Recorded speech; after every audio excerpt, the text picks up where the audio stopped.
Today we've seen another interest rate increase, the sixth consecutive interest rate increase, and whilst it was less than expected, it was still a significant increase, and that's putting pressure on the budgets of so many Australians with a mortgage on top of the inflationary pressures they're seeing elsewhere. And indeed, for a $750,000 mortgage, this is more than $1,000 a month in extra payments that are having to be made since May.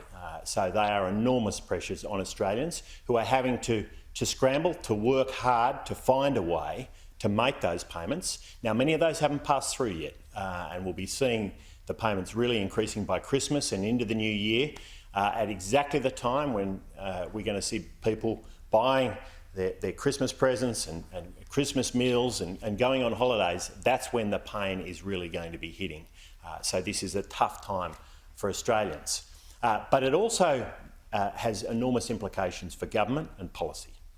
We need to see policies and plans that are going to alleviate those pressures on Australians' budgets, those pressures on inflation, those pressures on interest rates.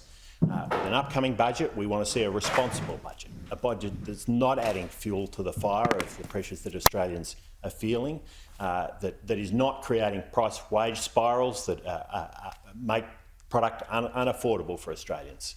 And we want to make sure that we're seeing those supply-side pressures being alleviated. Right here in Cowra, we're seeing real labour shortages, and that's creating inflationary pressures. These things need to be dealt with in a coherent plan.